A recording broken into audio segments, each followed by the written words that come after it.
everyone, welcome back to Crypto Cash. Thank you so much for joining me here. Hope you're having a great day. Are you enjoying the manipulation here in the market? Just a wonderful, wonderful day here. Just a quick little heads up. We just saw, 973 million, basically $1 billion in selling activity in roughly 15 minutes or less. So wouldn't that be nice to have $1 billion just to go ahead and tank the market when you just so choose? Anyways, this isn't necessarily a tank. It's not that big of a deal, honestly.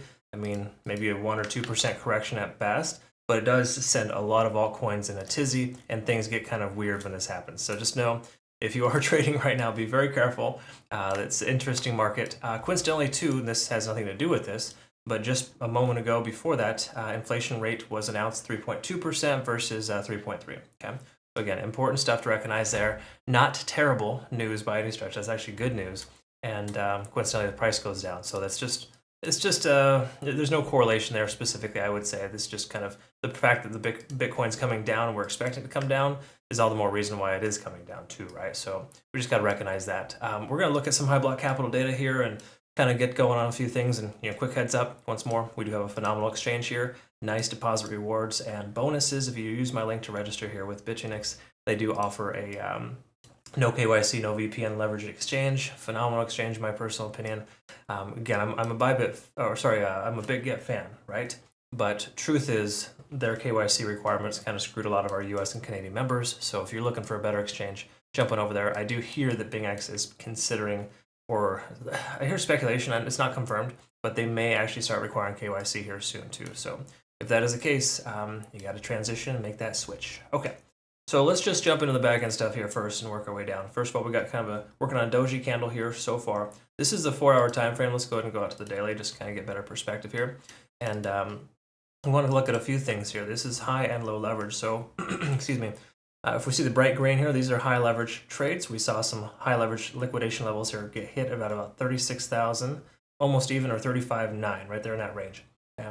So a lot of liquidation levels there. We got more liquidation coming for high leverage at 35,500. Okay, so just please try not to be a high leverage folk. I mean, it's okay once in a while to kind of screw around, but if you do it all the time, it really messes with your portfolio. Okay, so again, if you're willing to lose the money, all good, different story. But again, if you're willing to lose the money, are you trading or are you gambling at that point, right? You kind of got to think about it. Anyways, what I'm getting at here is we see some more high leverage shorts here. Roughly at about 38,200. So those high leverage shorts are actually in really, really good shape because of the fact that they were taken probably at about 38,200, somewhere in that range, 38. Either way you look at it, and when you look at here, we just saw some liquidations occur. If we take a look at, of course, the overall sense here, the sentiment is bearish. We're seeing much more shorts being opened in the last 48 to 72 hours than we have ever before, which is kind of a good sign to me, just based on the simple fact that kind of naturalizes that ridiculous uptrend that we saw. Again, I'm all for Bitcoin growing, don't get me wrong, but without pullback, it's just not sustainable. Okay, it's just the way it is. Let's take a quick look here. Let's refresh this on our Bitcoin chart and just kind of see. Oh boy, that changed color, didn't it? Yeah, of course. Obviously, the price came down there, so we got a massive amount of liquidations there, roughly about 100 million.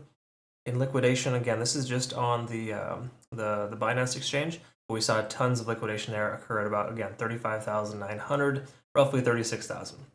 We see some longs, some late longs there, or I guess you could say more so, sorry, those are early longs at 36,000. They jumped right in as soon as the dip occurred. So we got some buy the dippers there. And we also got some early longs here, of course, at 36,600. This is exactly why I recommend not buying the top. Again, I don't think 36.6 is the top, but right now it is a tentative top, right? You sell red candles and you buy green candles. Or no, sorry, the inverse as well. You buy red candles and sell green candles. That's why we're needing to sell this here, okay? So again, just some friendly advice. Be careful with leverage. That's all I ask. A lot of folks come over to my trading university and academy and try to ask, hey, what can I do to recover my portfolio? Sometimes you just kind of got to reset and relearn a few things and kind of calibrate. Okay, so let's go to the monthly here and just kind of see what's going on really quick. The big picture, just so you know. Still, again, tons of liquidation at about 28,000. I think we're a far ways away from that, but we got the second most amount of liquidation in the 34 to 33,000 range. Okay, so just know 34 to 33,000 is a pretty strong liquidation level there. And if we take a look here at the closer time frames, we can kind of see it all over the place. This is where things get kind of convoluted, but you could say that there's a concentration about 35,250, and right here again about 35.8. I think some of those ones actually just got hit, come to think of it. So again, you look at this here, you can see how many liquidations just occurred. Right there to 35,800. We got a pretty solid amount of liquidation there. Okay. So again, unfortunate stuff happens all over the time, all over the world, all the time. Right. So, anyways, forget about that. Let's go ahead and talk a little bit about this this magnet that I have on the charts. Again, 0.618 I think is still a realistic possibility, based on the simple fact that it's a previous high, should establish itself as a new low. So if we're going to see a bounce, I would say 0.618 at about 35,600. Okay, so that might be a decent place to consider adding to your position. Keep in mind when we take a look at volume, it does change the situation here. In other words, we have way more volume at 34,500. So keep in mind that the price could continue lower. There's not a strong amount of volume at that 36,000 or 35.6 mark yet. Okay, so just know we could still see somewhat of a free fall, and it makes sense that the way that everything's swinging here, we got a MACD divergence on the daily. We had one on the 4-hour last night as well when we talked about that. That's why you saw me send the Death Star logo over the weekend, and of course last night the scared lady. What was it? Hold on, let's see if I can find it. Yeah. Again, prepare yourself, all right? Again, it's important to recognize that there is some proof here showing us that the price is going to come down. Keep in mind, though, money flow index is kind of conflicting here, right? So we got an added amount of money flowing into this coin. Now, again, that's the daily. That's an average of last 14 trading days. So the money flow index, I think that's most important is the 4-hour time frame, just so we can kind of see what that looks like, because that helps us understand the more shorter term movements instead of the bigger picture averaged time frames. But again, RSI is coming back down under 70. We need to have that. This is actually a good sign, folks. Believe it or not, price action calming down, relaxing, and contracting. This is natural. The only way to be able to go like this is for it to go like this first. Okay. What goes up must come down initially. Keep in mind, we are still low volume in the overall sense of things right now. So until that changes or shifts gears, we can kind of expect this to be the case. So taking a look at the 4-hour time frame, let's quickly note. We can again see that 0.618 level there getting consistently closer. We can confirm again this last night when I updated this here, we were under 50 on the RSI. Typically works as a resistance. You can see the price action came up and rejected. Money flow index is still low. Okay, now I get a lot of folks asking, hey, money flow index super low. Do we just buy the dip? Hypothetically, yes, that is a fairly successful situation in the overall sense. Most of the time when the money flow index is low, the price does tend to recover. Like for example, we saw one here. Price came up. We saw the money flow index low here. Price came up. And money flow index here. Price came up. Okay. So it's not to say the price is just going to shoot up from here, but statistically, we are more probable for the price to recover and bounce a little bit, if nothing else. Yeah. Again, it could just be a lower high, but it could still work. All right. So just some friendly advice there. Be careful just only trading with that strategy in place. Right now, I think we're still bearish and that we should see further downside. So I would not necessarily buy this dip, but again, that's just different strokes for different folks, right? We saw how many leveraged trades jumped in at 36.1, okay? Or sorry, 36 even, 36.1 now. So just some things to be mindful of. Let's quickly double check a couple things here again. Elliott Wave does kind of confirm that we are likely to see 0.618 still on the charts. Once more, 0.5 is a common retracement level, so this could very well be a bouncing point at 36,000. I don't fault anyone for trying to buy the dip here at this level. I would just make sure that you're using low leverage and not get too crazy, because how much higher can Bitcoin go right now, right? It needs to pull back and contract. Take a look at the hourly. Let's quickly note here, we got some liquidity levels that are important to be mindful of. Coincidentally, this lowest liquidity level here, right down to 35,600. So again, I think 35.6 is a sweet spot. We have tons of liquidity there that hasn't fully been swept yet. Keep in mind there is some upper liquidity levels here, roughly at about, 37,000 upwards of 37.5.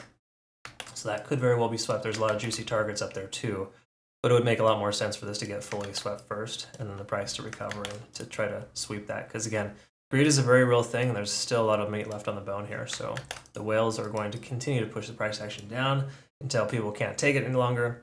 And then of course, once everyone starts switching bearish, they go bullish. It's just a phenomenon that continues to occur in trading. So last thing I want to look at here is just say Ichimoku Cloud.